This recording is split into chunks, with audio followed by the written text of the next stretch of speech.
jendela agar dia bisa melihat dunia luar. Halo book lovers, balik lagi bersama gue Rio. Nah, di video kali ini kita akan membahas buku ini. Ya, sekilas dulu dan kita bumper. Penasaran kan? Pasti penasaran dong. Karena gue cuma, buku apa nih?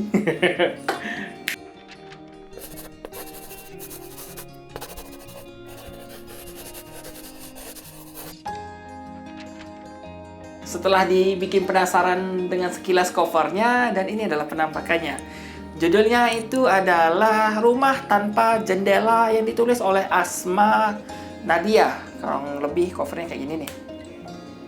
Dengan warna biru, asap, terus jendela yang berada di lantai seperti pecah atau jatuh gitu.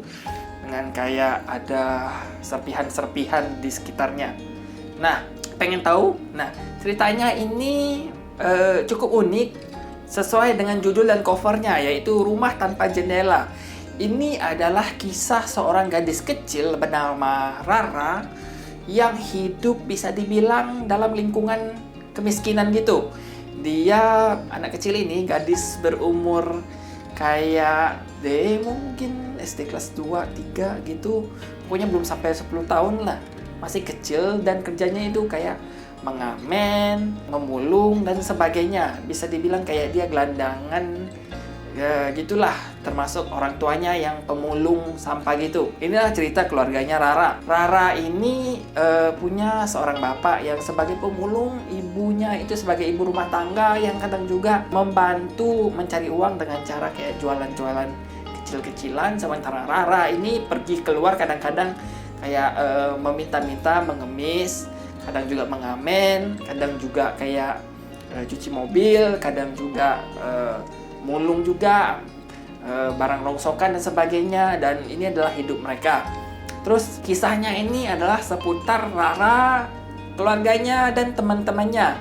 Suatu hari dia kedatangan seorang mahasiswa yang bernama Alia, gue lupa. Pokoknya seorang mahasiswa. Dan mahasiswa ini untuk menawarkan membuat sebuah rumah baca dan menjadi guru sukarelawan untuk mengajar anak-anak di sana. Mimpinya si Rara ini yaitu bersekolah. Selain kayak bersekolah, dia juga punya mimpi ingin punya rumah yang ada punya jendelanya. Jadi salah satu mimpinya Rara ini terwujud nih. Dia bisa ikut sekolah singgah di rumah baca gitu yang diajarkan oleh seorang mahasiswa ini. Nah, selain itu, keluarganya ini kayak hidup seperti biasa, serba secukup-cukupnya, tapi padang kurang bahkan. Jadi ini topik yang diambil itu kayak topik sosial tentang kemiskinan, dan dimana kayak ada keluarga yang sangat-sangat miskin, gelandangan gitu, ada seorang mahasiswa yang mencoba membantu. Nah, nanti akan muncul karakter lain dari pihak yang bisa dibilang keluarga kaya gitu. Rara bertemu dengan seorang teman yang bernama Aldo. Terus Aldo ini penderita Down syndrome. Jadi kita di sini akan disajikan berbagai banyak karakter dari berbagai latar belakang. Ada Rara yang dari keluarganya gelandangan dan miskin. Ada seorang mahasiswa yang lumayan mampu karena bisa kuliah dan bisa bahkan volunteer sukarelawan untuk mengajar. Terus ada juga dari temannya Rara yang keluarganya sangat kaya, tapi dia punya, bisa dibilang kayak dia punya penyakit Down syndrome gitu, difabel. Nah, difabel gitu. Terus ya, tapi tetap Rara ini entah kenapa klop dengan si Aldo. Terus neneknya Aldo ini bahkan kayak melihat cucunya yang sebelumnya biasanya di rumah menyendiri, nggak punya teman, akhirnya ketemu Rara, happy dan sebagainya. Ini yang sangat mendukung, kecuali orang tuanya si Aldo, si bapaknya dan si ibunya Aldo. Mereka agak kurang mendukung karena curiga ini itu. Curiga kayak, ini anak jalanan nih. Biasanya tukang copet nih, biasanya gini nih, kotor nih, bawa penyakit gak baik untuk Aldo nih, punya pengaruh buruk nih, dan bla bla bla bla bla bla. Jadi kayak kita bisa membaca, melihat situasi sosial yang ada di masyarakat dari berbagai sisi. Pokoknya bagus lah ceritanya. Jadi cerita di lingkungannya Rara, tapi fokus utamanya itu adalah Rara. Dan di sini juga kalian akan ketemu dengan kayak pertemuan dan perpisahan. pertemuan dengan orang-orang yang akhirnya membantu Rara, menjadi sahabat Rara, menjadi orang yang bisa dibilang keluarga Rara. Tapi dia harus juga pisah dengan orang-orang yang dicinta. Mimpinya harus hancur, tapi bisa dibangun kembali, tapi hancur lagi dan sebagainya. Dan ya pokoknya ini, wah keren deh. Gue suka banget. Di Goodreads ini gue bahkan langsung terang-terangan gue kasih bintang 5 karena sebagus itu bukunya bagi gue ya. Untuk pembaca lain gue gak tahu, karena menurut gue ini bukunya sangat gimana ya, imajinatif, bervariatif dan kreatif. Kenapa begitu? Karena seorang anak kecil yang cuma punya mimpi sederhana, pengen punya sebuah rumah yang ada satu jendela gitu, biar dia bisa menikmati dunia. Hujan dia bisa lihat melalui jendela, panas matahari bisa masuk, bisa nggak pengap, bisa ini, bisa itu melalui sebuah jendela, sesimpel itu. Kayak ya kesederhanaan dengan impian sebuah jendela. Variatif itu karena kita bisa ketemu dengan orang-orang berbagai latar belakang, dan kita bisa kayak wah belajar banyak dari sosial dan budaya dan moral yang ada di sini. Dan ya gue suka banget.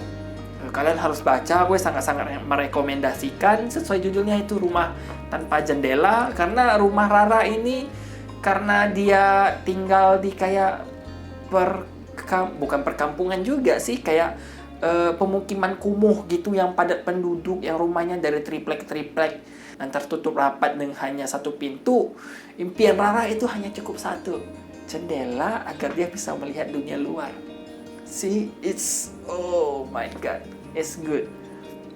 Sebagus itu, dan gue sangat merekomendasikan. Plotnya juga oke, covernya juga oke, tapi gak mungkin dong se-perfect ini, sesempurna ini novelnya, enggak.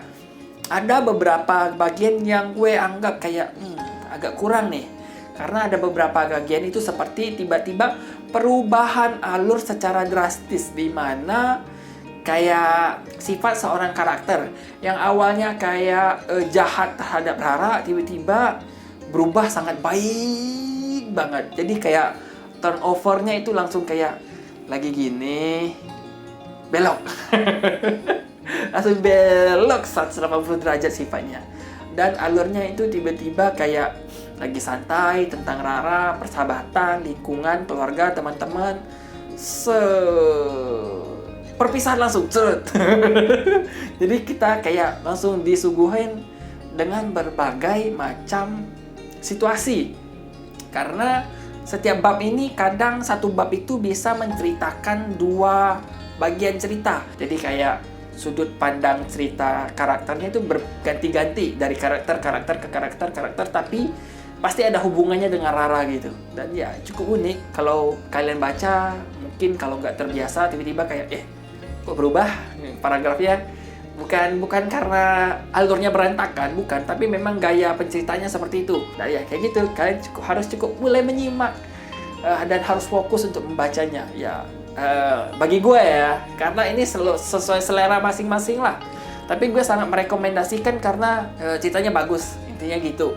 Covernya bagus, karakternya bagus, ceritanya bagus. Ya mungkin ada sedikit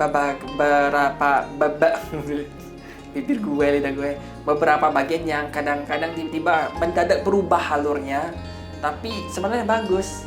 Dan mungkin sebagian orang yang bakal berpikir, kok berubah? Nah kayak gitu, karena nggak siap gitu dengan perubahan alur yang mendadak dan perubahan sifat karakter yang secara mendadak gitu karena suatu kejadian.